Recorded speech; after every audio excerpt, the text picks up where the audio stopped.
term shows up in almost every AI jobs headline you've ever read. The most exposed occupations. Exposure to AI. It sounds precise. It sounds measured. The first academic version of this measurement was built in 2018, 5 years before ChatGPT existed. This isn't a new panic dressed up in new language.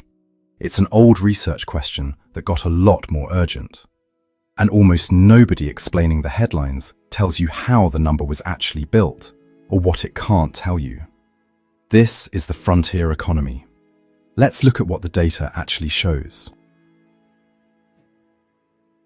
In 2018, 3 researchers, Edward Felton, Manav Raj, and Robert Siemens, set out to answer a deceptively hard question. Not, will AI take jobs, but something more basic.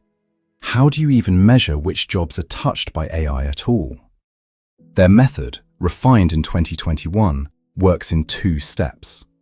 First, they took 10 documented AI applications from the Electronic Frontier Foundation's AI Progress Measurement Project, things like image recognition and text generation.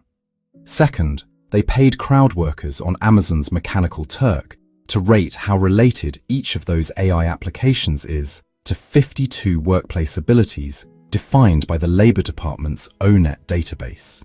Abilities like oral comprehension, inductive reasoning, manual dexterity.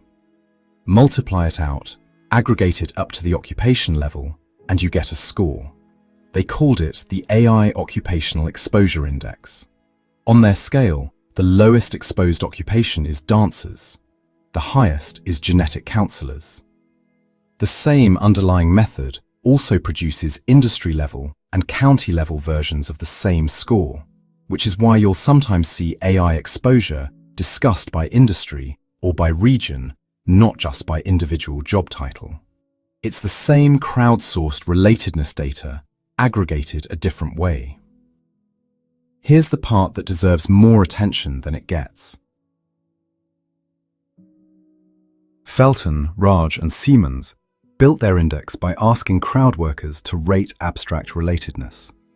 5 years later, a separate team, Taina Elandu and colleagues, publishing the paper that coined the phrase "GPTs are GPTs," threw out the crowdsourcing entirely.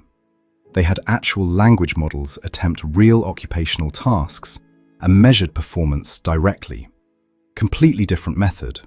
Same basic finding. The occupations that score highest are concentrated in programming, writing, analysis, white-collar, highly educated, often highly paid work.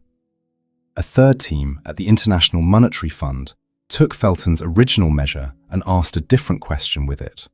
Not just who's exposed, but who's exposed in a way that actually threatens their job, versus exposed in a way that just makes them faster. Their contribution wasn't a new way to measure exposure. It was testing the existing measure against real employment and wage data across multiple countries. And the same pattern held up again from a different angle. Women and highly educated workers face greater exposure to AI, whether or not that exposure ends up helping them or replacing them. Then, in 2026, Anthropic's own researchers took a genuinely different approach again. Not theoretical capability, not simulated task performance, but real usage data from actual Claude conversations. We covered their finding in detail 2 episodes ago. The most exposed workers earn 47% more and are nearly 4 times more likely to hold a graduate degree than workers with 0 exposure. 3 independently built measures, plus a 4th study that tested one of them against real labour market data instead of building a new one. Built across 8 years, with 0 coordination between any of them. When researchers checked how closely these measures actually agree with each other, statistically, the answer is closely. That kind of agreement is what makes a finding credible rather than convenient. It's not one company's framing of its own product's impact. It's the same signal showing up no matter who goes looking for it or how. If any of this already feels personal, like your own job might sit on one of these 4 lists, say so in the comments. One word: exposed or safe. Then let's slow down, because this is where headlines quietly go wrong. Every one of these measures, Felton's crowdsourced ratings, Eloundu's simulated task performance, is measuring theoretical exposure. What a task could technically be touched by AI, not what's actually happening inside a real workplace right now. That distinction is not small. It's the exact gap Anthropic's 2026 study was built to close, using the phrase observed exposure specifically to separate it from the theoretical version that came before. A task can score highly exposed and still be barely touched in practice, because of legal requirements, verification needs, or a manager who simply hasn't adopted the tool yet. There's a second layer economists add on top of exposure: complementarity. The same IMF team built a specific framework for this, using Felton's original exposure score as its foundation. They split exposed occupations into two groups.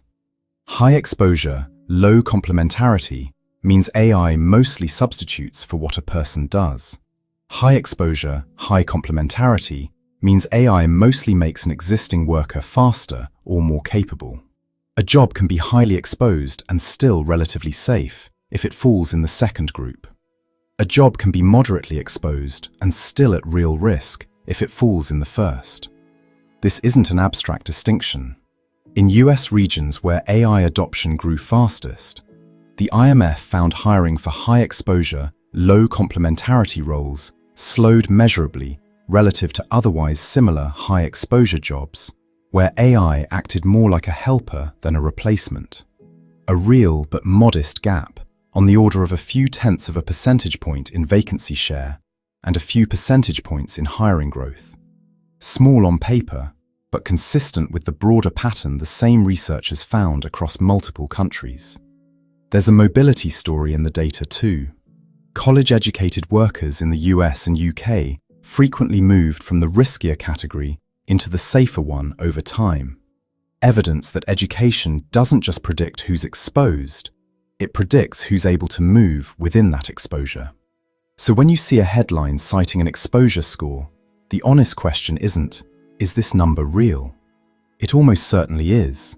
These measures have held up under years of independent scrutiny across multiple separate studies. The honest question is narrower. Is this theoretical exposure or observed exposure? And within that exposure, is this a job AI mostly replaces or a job AI mostly upgrades? If you know your own job's exposure score, or you're curious what it might be, tell me in the comments. I might dig into specific occupations people ask about in a future episode. That's the frontier. Subscribe and the next one lands in your inbox before anyone else's.